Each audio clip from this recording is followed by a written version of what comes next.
kalimat ya, satu kutipan yang disampaikan justru oleh seorang ahli ekonomi. Namanya Profesor Amartya Sen, orang India. Nah, menarik, dia mengatakan begini, knowledge is power and knowledge come from information. Jadi pengetahuan itu adalah sebuah posisi tawar. Makin banyak kita tahu, maka posisi tawar kita makin kuat. Dan knowledge itu datangnya dari mana kalau bukan penguasaan informasi?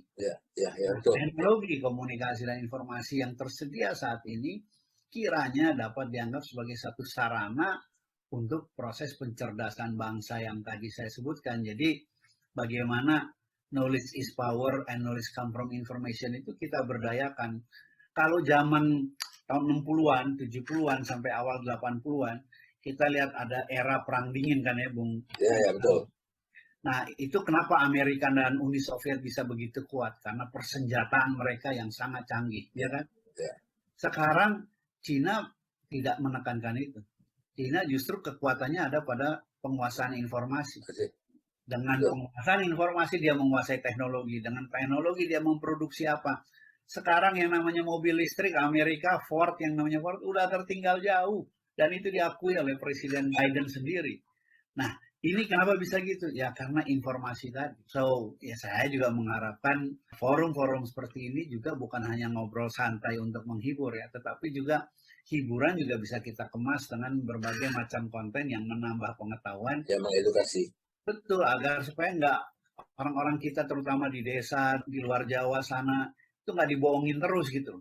Ya. Seolah-olah apa yang berbau kota, apa yang berbau Jawa, apa yang berbau Jakarta selalu bagus dan indah gitu ya, sehingga mereka mengejar ukuran-ukuran itu. Padahal tepu-tepunya kan juga banyak, anak Medan bilang.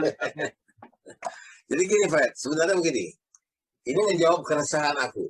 Dan setelah 1 tahun lebih ini bermain YouTube, ya, sorry, I have to talk about myself ya, sorry. Karena contoh yang paling baik itu aku, daripada aku ambil contoh orang lain nanti bisa salah, bahwa aku itu menguasai konten, ya, aku adalah penyiar radio yang sudah 40 tahun dan bisa berbicara, bisa membuat show. Tapi ketika aku berhadapan dengan YouTube, terketuk jidatku, loh, I don't know nothing about this software. Ya, aku tidak tahu tadi yang merekam. Bagaimana menggunakan Zoom saja sekarang, harus aku tahun lalu aku nggak tahu. Dan banyak teman-temanku juga begitu. Payahlah. Begitu urusannya sudah subscribe aja udah susah. Masukkan email, masuk apa kita udah susah. Usia-usia kita ini, pantangan kita ini kan, ada semacam resistensi. Udahlah, anak kita aja kan kita suruh. Nah akhirnya sorry, Fred. Karena aku ingin mengisi keterkurunganku di rumah. Dan aku coba, akhirnya aku belajar mengedit. Ya, edit sendiri, semua sendiri, masukin musik sendiri, akhirnya dapat satu paket yang sederhana. Nah, tinggal sekarang mencari topik. Nah, kan teman-teman, orang-orang pintar seperti Freddy dan kawan-kawan yang lain tuh aja bicara nih. Maksudnya gue kan harus bicara dengan orang yang pintar juga. Ilmu kita ini belum cukup untuk mengajari orang, tapi bersama teman-teman ayolah, bukan mengajari, memberitahu loh, ini loh, ini loh, ini loh. Jadi selalu aku bertanya, ketika aku tanya teman-teman, ayo kita kapan pakai Zoom? Aduh, aku belum pakai Zoom dia bang. Kan sedih hati gue nih. Ya. Usia kita begini. Kalau itu ya, Zari, kalau itu you berbicara, kalau istilah kami ya di ini itu dengan skala yang disebut dengan skala nominal, tahu dan tidak tahu. Nah sekarang kalau saya naikkan skalanya, coba bayangkan saya ambil contoh anak saya, ya, namanya Dana. Si Dana ini dia bisa di depan komputernya, dia pasang earphone, di earphone dia dengar lagu. Di layarnya dia lagi bikin paper, tapi di sebelahnya kolom chat, dia juga lagi chatting. Ya. Terus di handphonenya, ini kan dia di laptop ya, di handphonenya dia lagi WA-WA. Bayangkan simultan pekerjaan secara sekaligus dilakukan, dan kemudian datang bapaknya kan ngomong. Nah temen dia asik dengan komputer dengan dengar lagu. Kan sebagai orang tua zaman kita kan marah lah saya. Bilang, Dana, saya kan lagi ngomong. Kamu kok nggak dengerin ayah ngomong? Lo nggak dia jawab apa? Enggak, tahu apa yang dia omongin. dan dia elaborasi perintah saya persis dengan apa yang saya sampaikan. Luar biasa. Oh, lima hal yang dilakukan secara bersamaan itu namanya multitasking ya. Same time. Nah, itu generasi baby boomers kayak kita mau dilatih kayak apa kan kita tidak terbiasa. Itu yang saya maksud dengan digital native. Jadi mereka dilahirkan sudah di dalam era yang seperti itu. Nggak seperti kita dulu diajarin dulu. Saya nggak tahu zaman Bung Izari, tapi zaman kita SD dulu 1 + 1, saya dulu pakai lidi malah. Ya, betul. Masih. Pakai lidi. Kita tahu, jadi 1 + 1 ini ada 1 lidi tambah 1 lidi.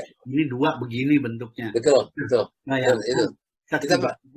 Aku masih pakai grip lagi, batu grip. Nah, justru gitu ya. Jadi itu yang saya ingin tahu. Memang nature-nya berbeda. Mereka dibentuk di dalam alam teknologi yang sudah begitu canggih ya, technological savvy. Sedangkan kita masih diajarin dengan pola-pola yang seperti itu. Nah, switching mentality seperti itu yang saya katakan. Jadi bukan persoalan tahu dan tidak tahu, tetapi lebih tinggi lagi. Ada nature di atas itu yang kita tidak mewarisi. Tetapi di lain pihak kita mewarisi tadi yang saya katakan. Technological yang saya sebut dengan smartware, yang saya sebut dengan moralware. Nah, itu barangkali yang bisa kita persandingkan agar supaya anak-anak kita nggak salah langkah gitu. Betul, Fred. Itu aku butuh. Karena tadi waktu aku ceritain, aku mengetahui bagaimana cara siaran yang baik, cara membuat acara yang baik. Karena aku jurnalistik toh. Kemudian aku di radio lama, menulis juga lama. Nah, baru perkenalannya ini kan sekarang dengan yang namanya software. Ya, ini alat-alat nih. Nah, tetapi di dalam pekerjaan kadang-kadang kita terbentur. Ada itu tadi, moralware, dan yang ketiga tadi apa? Smartware. Nah, dan itu bukan kita saja. Hampir semua orang. Anak aku juga begitu. Dia buka komputer itu segala macam alat di situ. Gue bingung. Gue bilang satu aja gue udah bingung nih. Itu latihan. Karena aku juga pernah begitu, Fred. Ingat gak dulu? Pada waktu kita masih belum pinter-pinter amat. Kita kalau membaca buku sampai habis. Sekarang kita bisa membaca 5 buku sekaligus bersama-sama tanpa satu sama lain bertabrakan. Itu kan kayak orang main piano kan. Tangan kanan kemana, tangan kiri kemana, tapi ada harmoni yang keluar. Jadi ini keresahan. Keresahan itu misalnya begini, sorry. Aku belum masuk ke teorinya. Aku masuk kepada hal-hal yang aku alami sehari-hari. Misalnya, ini dengan sangat miris aku merasakan begitu. Ini. Tiba-tiba aku membuat satu talk show, ya bayangkan Fred, ya bicara begini Zoom sama kawan-kawan dan seorang profesor orang Indonesia, Profesor Kiko di Missouri, kita ngobrol. Kemudian juga ngobrol lagi sama si itu, dulu bekas konjen Amerika di Indonesia. Ya mungkin ingatlah namanya Stanley Harsha. Kita ngobrol. Satu lagi teman kita ngobrol adalah Noim Hayat. Siapa? Noim Hayat, penyiar radio Australia, yang orang Indonesia yang di sana. Kita ngomong berempat. Topiknya adalah bagaimana peluang Kamala Harris pada waktu itu menjadi Vice President of Biden. Ya, bagaimana tanggapan orang nanti. Itu suatu pembicaraan yang berbobot dengan mereka-mereka, para profesor. And you know what? Ketika kita tayang, viewernya 200-an, 250, nggak sampai K-nya nggak ada. Oke? Kemudian, subscribernya ya itu aja 177 gitu. Aku bilang ini pembicaraan yang canggih, yang sophisticated. Nah kemudian, ini yang sakitnya begini Fred. Tolong nanti jelaskan bagaimana sikapku harusnya. Seorang teman mengatakan, dia bilang, Bang, abang buat payah-payah begitu, paling dapat berapa? 100-200. Ini ada berita 3,5 menit katanya. Aku taruh di aku punya. Itu langsung 1.800 orang kata. Hah? Berita apa? Aku minta dong Fred linknya. Ketika aku lihat coba berita itu ternyata adalah ada seorang dukun di Jawa Tengah yang meramal nasib Jokowi. Nah, aku agak bagaimana gua bisa membuat berita ramalan yang belum tentu benar dan masih praduga, masih praduga. Tidak ada dasar pijakannya ke dalam acaraku. Aku nggak bisa masuk gitu. Nah, aku bilang, sorry, aku nggak bisa masukin ini. Dengan kata lain, aku mengatakan bahwa dunia yang sekarang ini, hoax berita ini, pemberitaan ini, yang nggak penting-penting jadi penting gitu. Yang penting malah nggak jadi penting. Balik. Nah, coba, explain it to me. Kenapa ini terjadi fenomena ini? Ini menyangkut masalah moral tadi kan?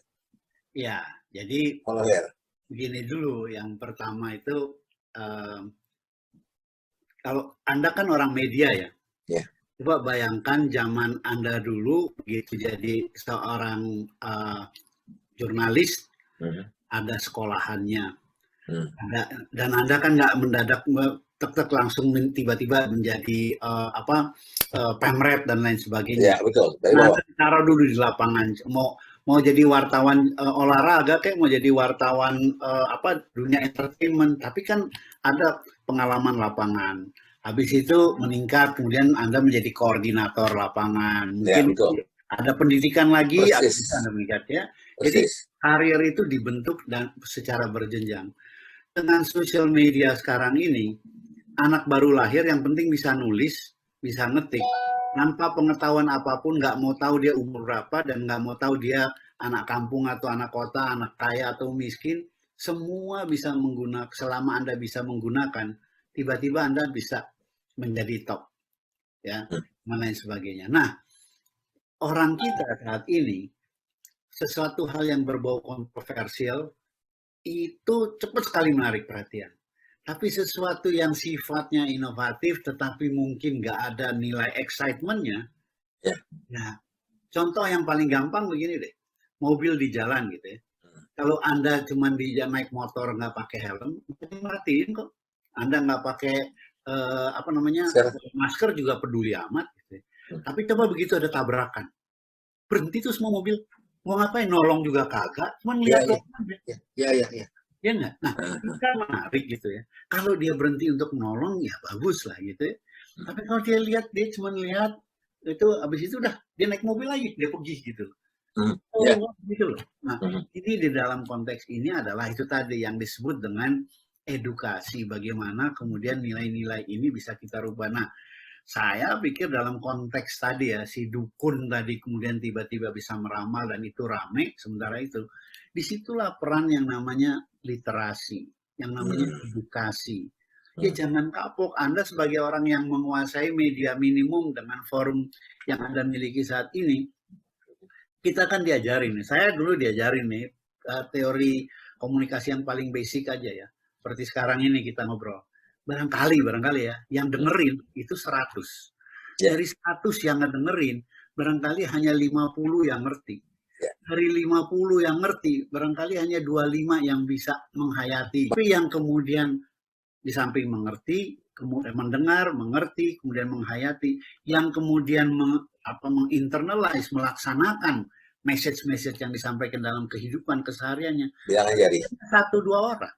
Ya, itulah komunikasi. Oleh karena itu bagi saya ya konteksnya memang begitu. Nah, bagaimana caranya kita bisa memaketkan. Nah, di sini orang-orang seperti Pak Izari menjadi sangat bermanfaat. Anda ini bisa eksis karena diakui kan substansi atau message atau acara ini dianggap bagus. Nah, bagaimana acara-acara yang bagus ini bisa kita paketkan dengan menitipkan konten-konten, message-message yang sifatnya edukatif tadi. Sayangnya, konten-konten edukatif itu sering dibungkus dengan paket yang sangat membosankan. Cara ngomongnya menggurui pula. Itu ya anak sekarang ya, dengan sifat-sifat millennials kita yang saat ini menarik gitu ya.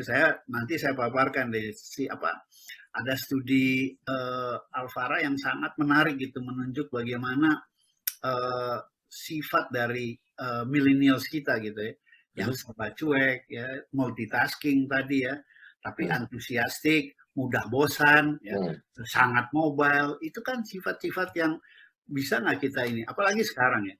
Dulu zaman saya kalau kecil tuh ditanya mau jadi apa, mau jadi dokter, mau jadi insinyur gitu kan ya, yang sifatnya fix gitu.